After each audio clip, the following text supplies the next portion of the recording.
सर्वांचे लाडके नेते आदरणीय विक्रमसिंग पाटणकर दादा, ज्यांनी आत्ताच आपणाला मार्गदर्शन केलं ते खासदार अमोल कोल्हे साहेब,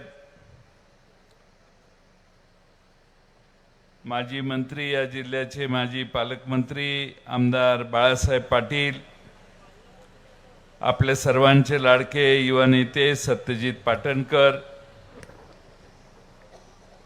आमचे सामाजिक न्याय विभागाचे अध्यक्ष पंडित कांबळे, युवकांचे अध्यक्ष मेहबूब शेख, विद्यार्थ्यांचे अध्यक्ष सुनील गव्हाणे, या जिल्ह्याचे जिल्हा अध्यक्ष सुनील मानेजी, आपल्या तालुक्याचे अध्यक्ष राजाभाऊ शेलार, शफिक शेख, संगीताताई साळुंखे, या निमित्तानं उपस्थित असणाऱ्या मंगलाताई कांबळे, स्नेहल जाधव, निवासराव पाटील, विजयराव चव्हाण, मकरंद बोडके, या निमित्ताने उपस्थित असणारे सकाळी 11 वाजल्यापासून थांबलेले आपण सर्व बंधू आणि भगिनींनो, 1-2 दिवसात आता लोकसभेच्या निवडणुकीच्या नंतर दुसरी निवडणूक सुरू होणार आहे, विधानसभेची। ही शिवस्वराज्य यात्रा महाराष्ट्रातल्या जवळपास 60-65 पेक्षा जास्त मतदारसंघात जाऊन आली आणि महाराष्ट्रातल्या अगदी गडचिरोली जिल्ह्यातल्या अहिरीपासून ते सावंतवाडीपर्यंत जवळपास सगळ्या जिल्ह्यातल्या सर्व मतदारसंघात जाण्याचा आम्ही प्रयत्न केला, जिथं राष्ट्रवादी काँग्रेस लढण्याची शक्यता आहे। महाराष्ट्रभर फिरल्यानंतर आम्हा सर्वांना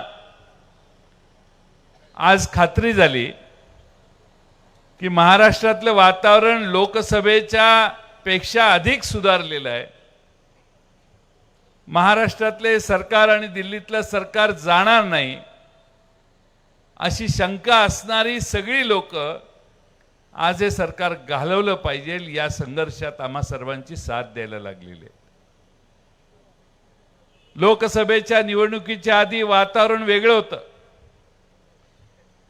पण बघता बघता निवडणूक सुरू झाली आणि महाराष्ट्रातल्या जनतेने आदरणीय पवार साहेबांच्या आणि उद्धव ठाकरे साहेबांच्या मागे उभा राहण्याचा जोरदार प्रयत्न दाखवला आणि त्याची परिणती महाराष्ट्रामध्ये भारतीय जनता पक्षाचा 31 ठिकाणी पराभव झाला।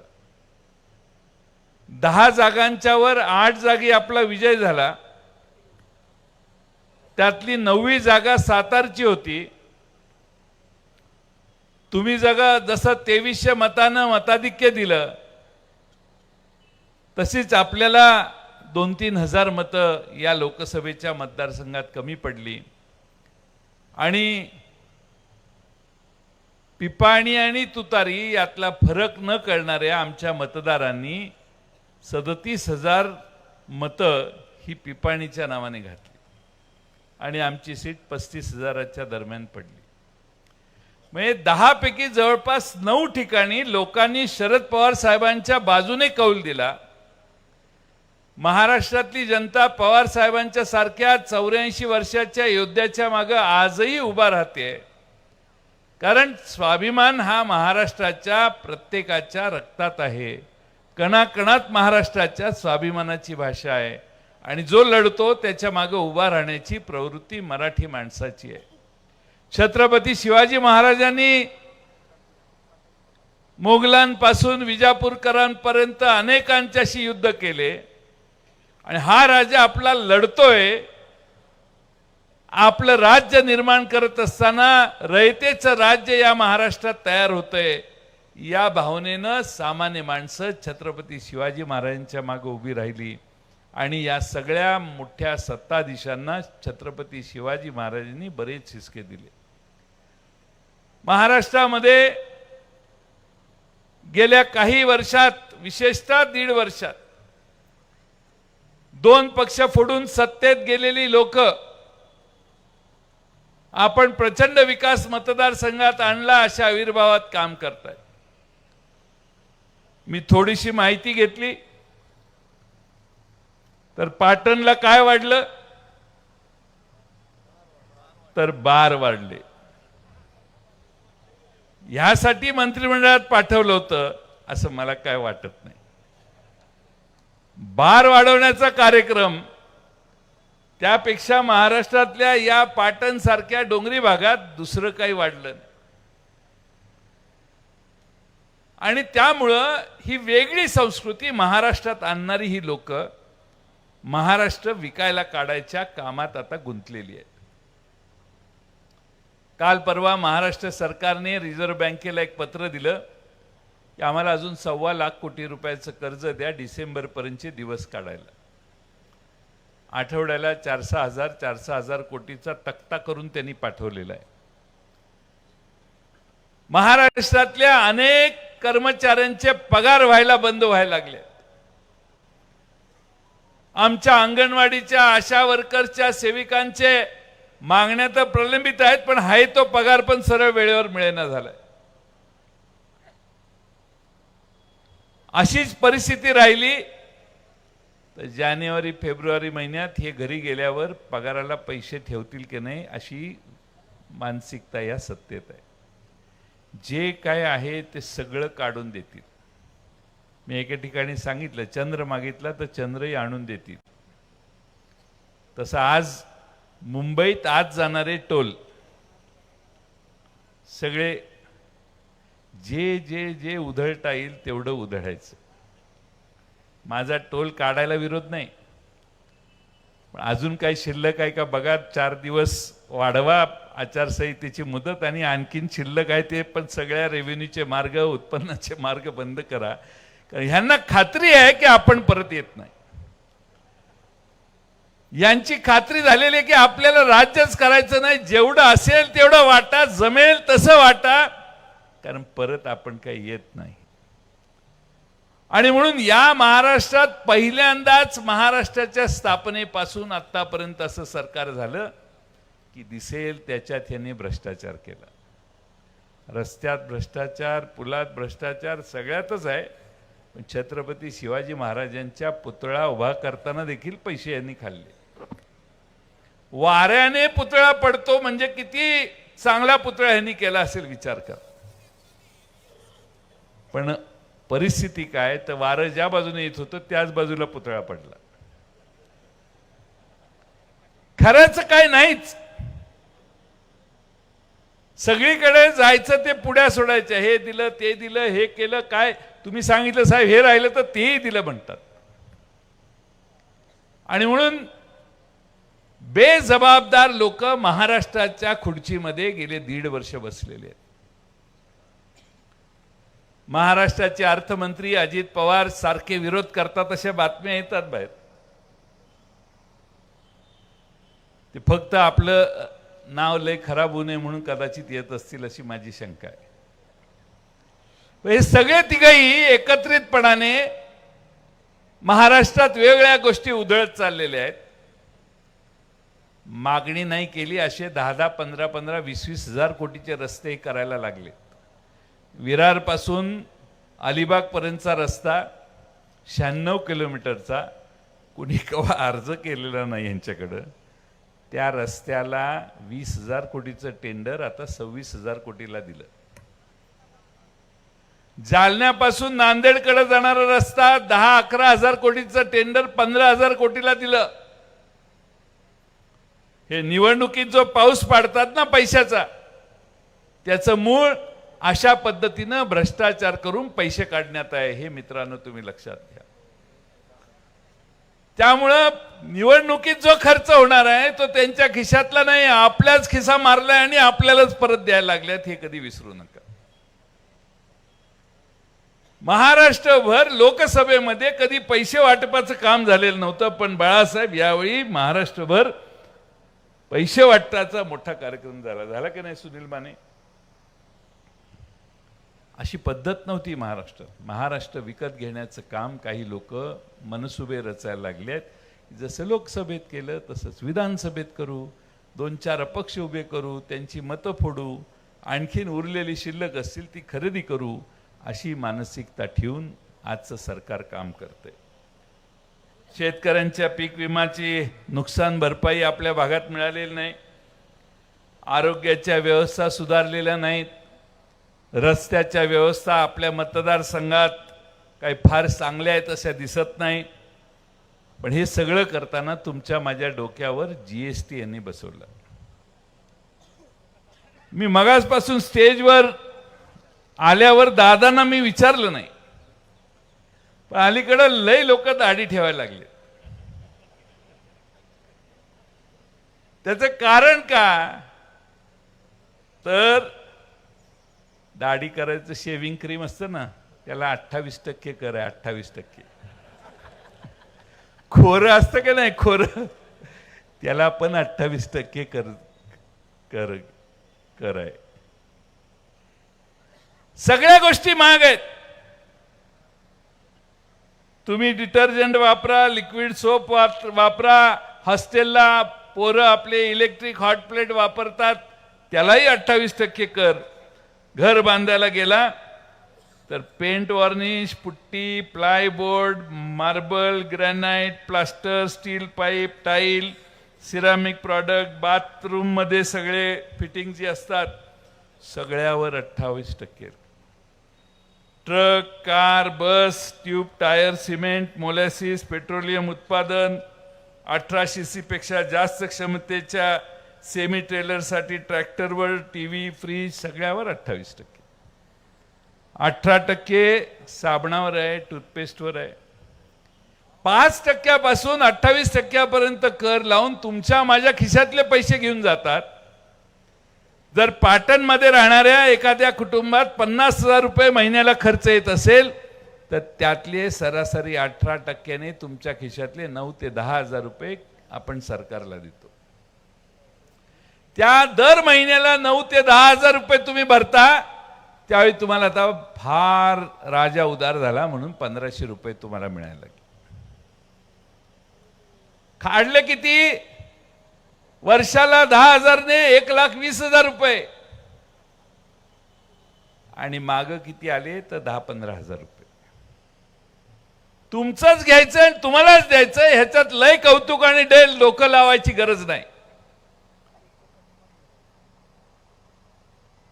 आणि म्हणून माझी सगळ्यांना विनंती आहे की घाबरले लोकसभेच्या नंतर म्हणून ह्या सगळ्यांना या महाराष्ट्रातल्या सगळ्या गोष्टी आता लाडक्या कराव्या लागल्या.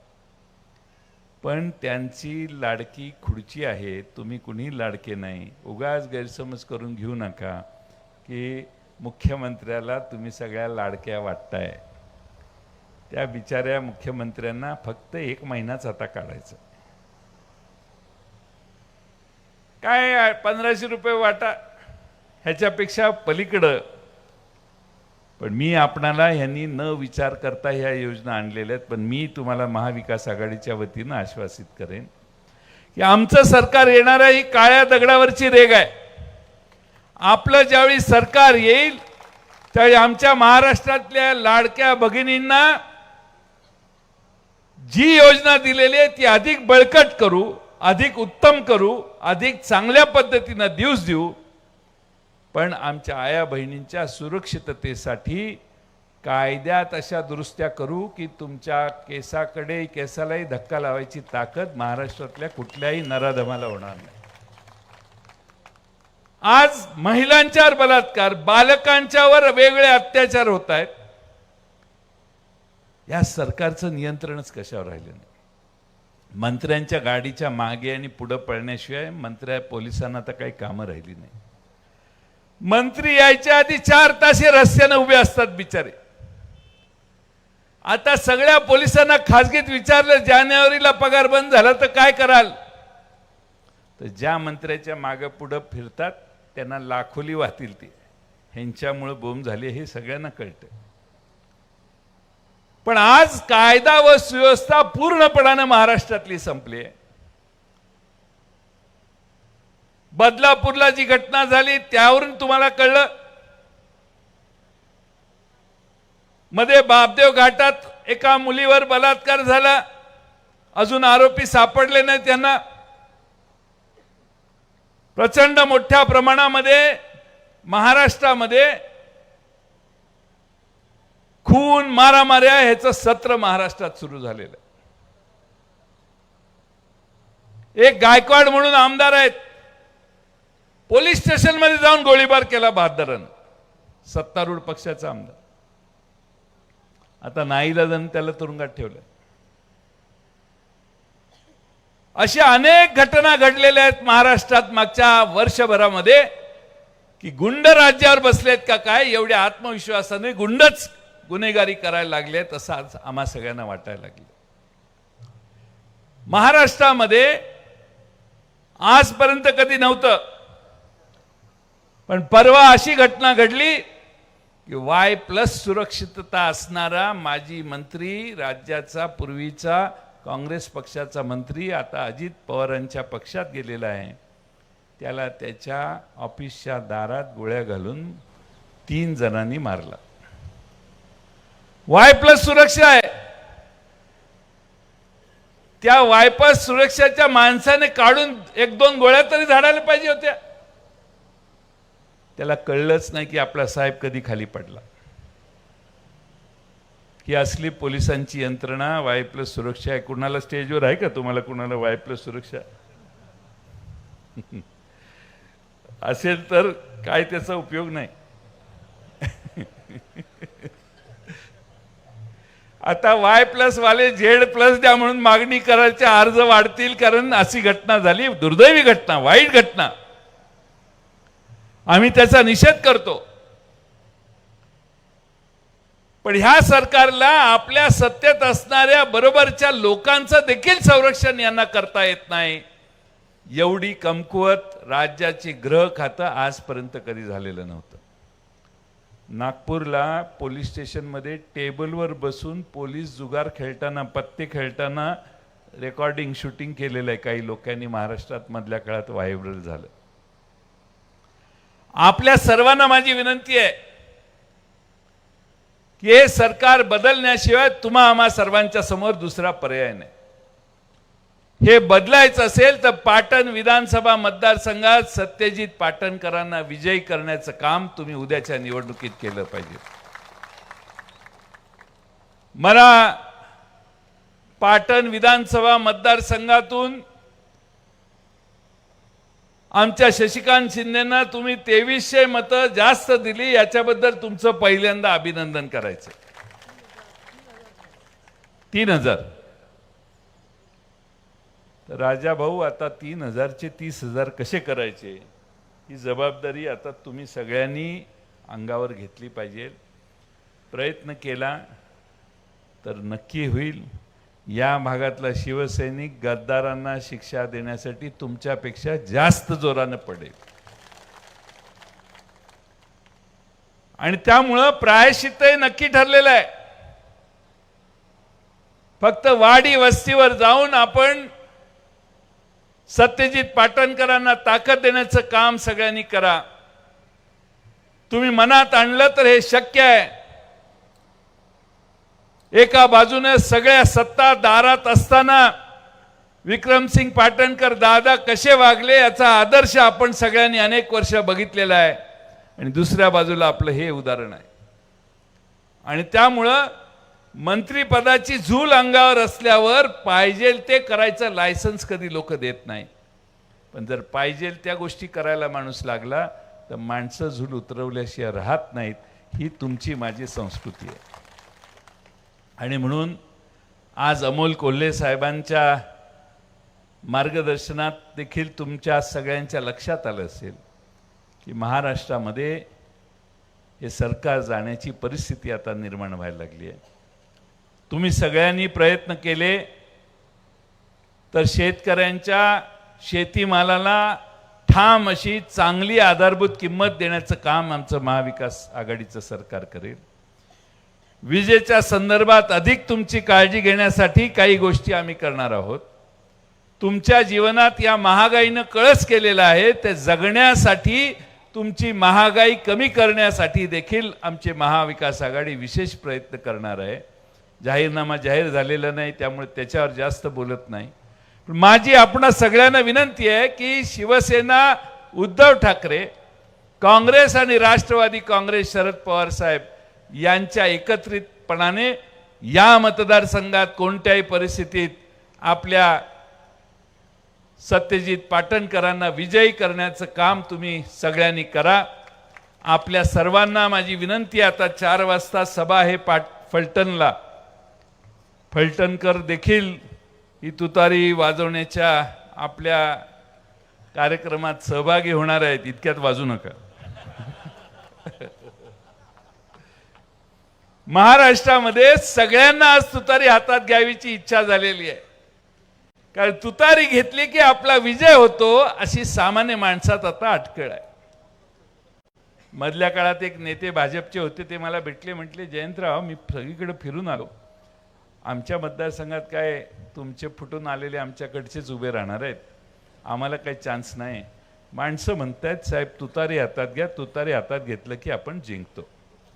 याचा अर्थ पवार साहेबांच्या नेतृत्वाखाली पुन्हा एकदा शेतकऱ्यांचं, शेतमजुरांचं, पददलितांचं, शाहू फुले आंबेडकरांच्या विचाराचं राज्य आता येणार आहे। तुम्ही सगळ्यांनी ताकदीनं काम करा, आत्मविश्वासानं काम करा। उद्याचा महाविकास आघाडीचं सरकार आल्यानंतर या पाटण खोऱ्यातल्या ज्या ज्या छोट्या मोठ्या प्रश्नाला सध्या दुर्लक्षित करण्यात आलेलं आहे, ते सगळे प्रश्न आमदार सत्यजित पाटणकरांच्या नेतृत्वाखाली सोडवण्याचं काम आमची महाविकास आघाडी करेल, हा विश्वास तुम्हाला मी देतो आणि माझं लांबलेलं भाषण पूर्ण करतो। धन्यवाद।